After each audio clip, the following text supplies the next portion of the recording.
April 21st, 1945. A cold wind whispered through the forest near Lintorf, carrying the smell of damp earth and smoke. Beneath the thin trees, a man in a worn grey uniform stood utterly still, his gloved hand tightening around the pistol at his side. Field Marshal Walter Model, once called Hitler's fireman for his talent in salvaging disasters, now faced one that could not be saved. Around him, the once mighty Army Group B had ceased to exist. 300,000 men had laid down their arms, their columns stretching across the roads toward American lines like rivers of defeat.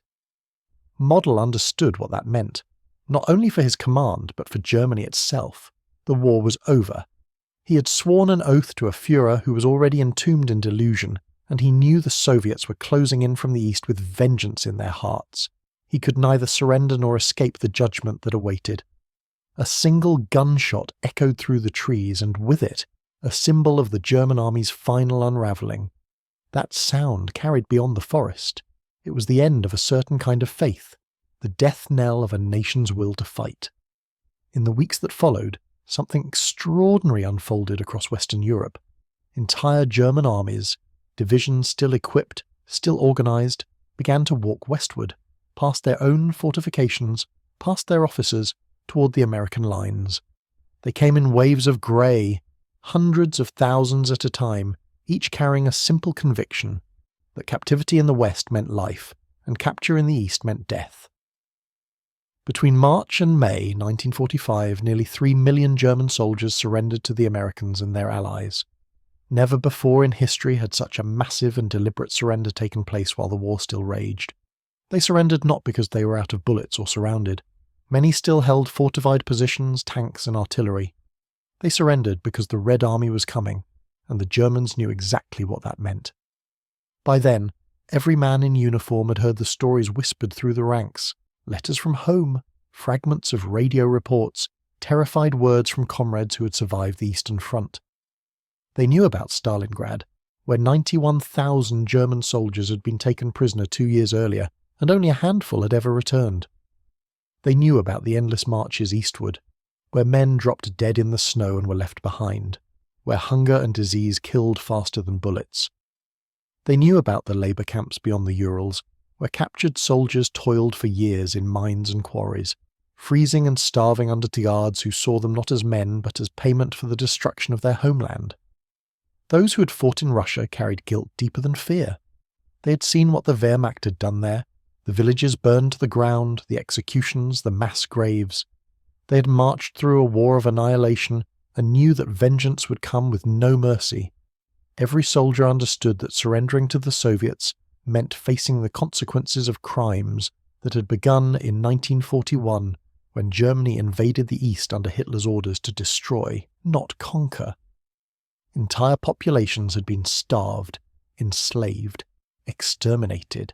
26 million Soviet soldiers and civilians had perished in 4 years of unimaginable brutality, and now the Red Army was crossing into Germany itself. For the first time, the violence was coming home. In the West, however, there was another kind of war. The Americans, British and Canadians fought ferociously, but by 1945 their campaign was driven less by vengeance and more by duty. When German troops fell into Allied hands, they were searched, disarmed and fed. American field hospitals treated wounded prisoners alongside their own soldiers. They received blankets, cigarettes, even letters home. The news spread faster than any leaflet could carry it. The Americans followed the rules. They were enemies, yes, but they were civilized enemies. German propaganda had painted the Americans as mongrels and barbarians. Yet on the ground, German soldiers saw something else entirely.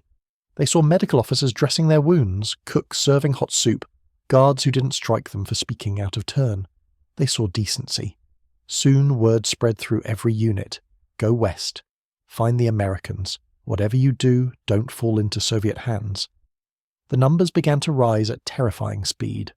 By mid-April 1945, as the Third Reich collapsed from both sides, 39,000 German soldiers were surrendering to the Western Allies every single day. By the end of the month, the number had climbed to almost 60,000 per day. Entire battalions crossed the lines waving improvised white flags, bed sheets, tablecloths, handkerchiefs tied to rifle barrels. American soldiers watching from their positions were stunned. The men approaching them weren't panicked refugees. They were disciplined, orderly, even relieved. They stacked their weapons neatly, stood in formation, and waited for capture like men clocking in for a shift. Behind their surrender was not chaos, but calculation. They had seen the two futures unfolding across Europe and had chosen one over the other. To them, surrendering to the Americans wasn't just about surviving the war, it was about surviving what came after. Because while the Soviets would rebuild through retribution, the Americans would rebuild through reconstruction. In the muddy fields of Germany, soldiers were already betting their lives on which version of the future would prevail. Field Marshal Model had sensed this before he pulled the trigger. He knew his men would surrender, not out of cowardice, but out of clarity. They were done dying for a Führer who demanded loyalty while hiding underground. The oath that had bound them to him dissolved in the smoke of their burning homeland. Their only duty now was to live long enough to see what remained of Germany, when the killing finally stopped. Yet even as millions moved westward, the Eastern Front burned hotter than ever. In the ruins of East Prussia, in the forests of Poland, in the outskirts of Berlin, German soldiers still fought like men possessed. Not because they believed in victory, but because surrender there meant oblivion. They fought to buy time for civilians fleeing west, for wives and children trying to outrun the Red Army's advance. They fought because the alternative was to be crushed beneath the weight of what they had done. The difference between East and West was the difference between despair and hope. And hope, however faint, had a direction. It lay beyond the Rhine, where the Americans waited. The collapse of Germany would not come as a single event, but as a series of choices made by men who finally decided that dying for Hitler was less honourable than living without him. In those final weeks, the roads of Germany filled not with armies but with exodus. Columns of soldiers and civilians walking toward the same horizon, carrying the same desperate belief that the Americans represented not just the enemy, but survival itself. April 30th, 1945. The radio inside Hitler's bunker crackled with static, its final broadcast from a dying empire. Above the surface, Berlin was burning. Soviet artillery pounded the city in waves, each shell bursting through walls that once held portraits of triumph. Underground, as the Führer's voice faded into silence, Grand Admiral Karl Dönitz prepared for a very different kind of war, the war to surrender. With Hitler dead, Dönitz became the last head of the Third Reich, not by ambition, but by obligation. He understood that Germany could not be saved, but perhaps Germans could. His orders were clear, at least to himself. Fight the Soviets, surrender to the Americans. What followed was not a military campaign, but a logistical miracle of desperation. Trains, trucks, and columns of exhausted men streamed westward, abandoning the Eastern Front entirely. Army formations, still numbering in the hundreds of thousands, turned their backs on the Red Army, and began an organised flight across their own country. Every village they passed told the same story: refugees fleeing with carts and bicycles, women and children trudging through mud, priests ringing bells that no one answered. Overhead, the sound of Soviet aircraft reminded them what awaited if they failed to reach the Americans first. It was not surrender that terrified them, it was capture. In the west, the American line stretched like an open gate. General Eisenhower, pragmatic and cautious, saw what was happening. By April's end, he was receiving more prisoners per day than any army in history. Yet he also understood the game Dönitz was playing. The Germans hoped to negotiate a partial surrender, to hand over their western armies while continuing to fight in the east. If successful, it would turn the final weeks of the war into a political partition before peace was even signed. Eisenhower refused. His message to Dönitz was blunt: Germany would surrender everywhere, or nowhere. No separate peace, no conditional deals, either total capitulation or annihilation. On May 7th, 1945, in a small red brick schoolhouse in Reims, France, General Alfred Jodl signed the unconditional surrender of all German forces on every front. The war in Europe was over, yet even as the ink dried, the fighting had not stopped. The Soviets, furious at being excluded from the ceremony, demanded a second signing in Berlin the following day. In their eyes, Reims was merely a rehearsal. True victory required their presence. That insistence symbolized everything that defined the Allied relationship in those days: cooperation welded by distrust. But before that signature in Berlin could even be written, One of the war's most brutal final battles was being fought in the forests of Halbe. There, nearly 200,000 German soldiers from the Ninth Army, along with tens of thousands of civilians, found themselves encircled by the Red Army southeast of Berlin. Their commander, General Theodor Busse, faced a nightmare. To the east lay certain death. To the west, a faint chance of mercy. He chose the west. The breakout began on April 24th. What followed was carnage. Soviet tanks and artillery shredded the fleeing columns, the forest becoming a killing field of shattered trees and burning vehicles. Civilians clung to soldiers, praying for passage, but the chaos was total. Men trampled the dying in their rush to reach the Elbe River and the American lines beyond. For days the slaughter continued, villages set ablaze, corpses piled in ditches, rivers red with blood. By May 1st, only a fraction had made it through. Roughly 30,000 soldiers reached the Americans. The rest were killed, captured, or simply disappeared. The Ruhr Pocket became a graveyard of the desperate, the clearest expression of what surrender meant depending on which flag you faced. To the west, survival. To the east, oblivion. That contrast defined the final collapse of Nazi Germany. While the Red Army fought for every building in Berlin, the Americans were receiving entire divisions that surrendered without firing a shot. In the Ruhr Pocket, the industrial heart of Germany, Field Marshal Model's disbanded army laid down its arms en masse. 300,000 men marched into captivity in one of the largest surrenders ever recorded. American officers described the sight as surreal. Columns of Wehrmacht troops stretching across the horizon, silent, orderly, resigned. They surrendered not in panic, but in relief. Their choice was as logical as it was moral. The Americans represented law. The Soviets represented vengeance. The difference between those two forces was measured in survival rates. Of the 3 million Germans captured by the Red Army, more than 1 million would never return. Starvation, exhaustion, disease, and brutal labour consumed them over the next decade. Many were not released until 1955, 10 years after the guns had fallen silent. In American camps, by contrast, the death rate never exceeded 1%. For German soldiers, that wasn't a statistic. It was a prophecy. Rumours spread like wildfire. Men who had surrendered to the Americans were seen alive weeks later, eating, writing letters, even smiling. It was proof that life after defeat existed. On the Eastern Front, no such stories returned. The Germans knew this because they themselves had created that truth. They had seen what they'd done to Russia, and they understood what awaited in repayment. The march westward was both an escape and a confession. By May, the flow of surrendering troops had become a flood. American divisions tasked with capturing cities found themselves overwhelmed by prisoners instead. The Rhine meadows, vast open fields, were converted into temporary prison camps where tens of thousands waited behind barbed wire for processing. Food was scarce, water rationed, yet for most prisoners it was still far preferable to the nightmare of the East. Even the most die-hard Nazis recognized it. In the eyes of men who had once sworn eternal loyalty to Hitler, the Americans now represented the only path toward a future Germany could survive. The Wehrmacht was no longer fighting for the Reich. It was surrendering for the Republic that would replace it. That realization began at the top.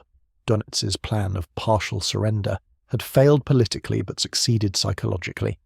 He had given his countrymen an idea that laying down their arms to the West was not betrayal, but salvation. It was this belief that shaped the surrender decisions across every level of the collapsing German military. Officers who once feared Hitler's wrath now feared something far greater: Soviet revenge. In their hearts, they knew the scale of the crimes committed in the East. The burned villages, the murdered civilians, the starvation policies, the extermination orders. They knew what awaited them if the Red Army judged them as they had judged others. So they made their choice. Not out of nobility, not even out of courage, but out of the raw human instinct to live. This was the logic of survival masquerading as surrender, and it changed everything. The war was over, but the silence that followed was heavier than the gunfire that had preceded it. Across Germany, the thunder of artillery gave way to the shuffling of boots, the creak of wagons, the quiet murmurs of men who no longer knew who they were. Between April and May 1945, nearly 3 million German soldiers had chosen to surrender to the Americans and their allies. That decision, individual, instinctive, repeated millions of times, reshaped the map of Europe. It was not a single moment of defeat, but a migration of conscience, an unspoken admission that the war for Hitler's empire had become a war for survival itself. For the Americans who received this human tide, the task was overwhelming. Prisoners filled every field, every road, every camp. Barbed wire enclosures sprang up almost overnight, stretching for miles along the Rhine. Under grey skies, the soldiers of a fallen empire waited for judgment. Food was scarce, water even more so, and yet there was no revenge. The Americans, bound by Eisenhower's orders, and by something deeper, discipline, treated their prisoners as men, not monsters. Medical tents rose beside the fences. Engineers dug latrines and built makeshift kitchens. Prisoners were counted, processed, and transferred to permanent camps as swiftly as the chaos allowed. Conditions were harsh, but they were governed by law, not hatred. For the Germans inside, that difference meant everything. They had expected humiliation, maybe death. Instead, they found a strange kind of mercy. For soldiers who had spent years fighting a war built on cruelty, the idea of compassion from their enemies was disorienting. Some wrote letters to their families describing American guards who shared rations, doctors who stitched wounds, chaplains who spoke of forgiveness. It was not kindness that redeemed them, it was structure, a moral order they had lost long before the first surrender flag was raised. While these prisoners waited behind fences, another world was collapsing in the east. Soviet forces, now deep inside Germany, were rounding up millions more. The contrast between the two fronts could not have been more extreme. In the west, survival was probable. In the east, it was uncertain at best. Of the 3 million Germans taken by the Soviets, more than 1 million would never return. Many died of disease and exhaustion in the labour camps of Siberia, building railways, mining coal, clearing forests in temperatures that turned breath to ice. Their bodies became part of the reconstruction of a nation they had once tried to destroy. Some returned home only after 11 years, emerging from captivity in 1956 to find a country divided in two.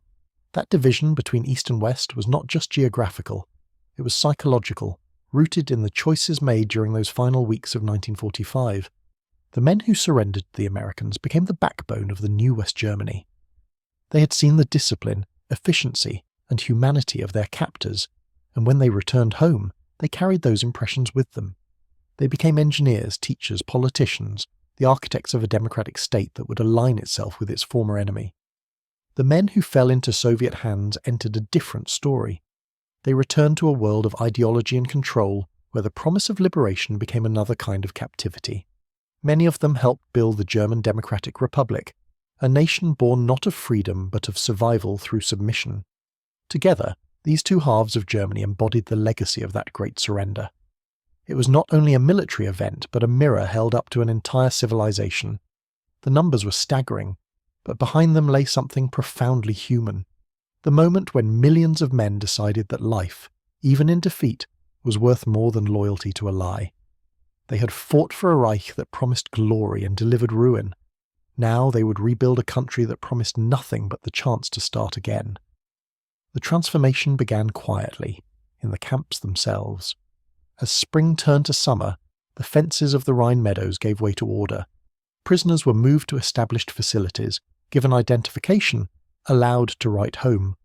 By autumn, most had been repatriated. A few stayed longer, working on farms and rebuilding towns. By 1948, the majority had returned home, alive, if not whole. They returned to bombed-out cities where streets ended in craters and cathedrals stood roofless against the rain. Yet in that devastation, something new began. The men who had surrendered westward carried with them a memory, not of defeat, but of restraint. They had seen an enemy capable of power without cruelty, strength without barbarism. That experience would echo through their generation. When the United States launched the Marshall Plan in 1948, sending food, money, and materials to rebuild Europe, the Germans who received it did so with the knowledge that the same nation feeding them had been the one they surrendered to. It was an extraordinary reversal, one that redefined the meaning of victory and defeat. The Red Army had conquered, the Americans had converted. The difference lay not in weapons, but in how they were used after the fighting stopped. As Germany divided, so too did memory. In the East, the war was remembered as liberation by Soviet arms. In the West, it became a lesson in accountability, a moral awakening born in defeat. The men who had walked west in 1945 became symbols of that transformation. They had not fought bravely, they had surrendered wisely. That distinction mattered. It explained why the Western Front had collapsed without a fight while the East bled itself dry until the last hour. It explained why American forces took millions of prisoners with minimal casualties, while Soviet forces waded through rivers of blood. It explained, ultimately, why one half of Germany would rise from the ashes as a democracy, while the other sank into authoritarianism. In choosing whom to surrender to, the soldiers of 1945 had, without realizing it, chosen their nation's future. History would remember them not as heroes or cowards, but as witnesses to a turning point in human civilization, the moment when survival demanded the courage to walk away. Decades later, when the Berlin Wall fell and the two Germanys became one again, that choice still echoed through time.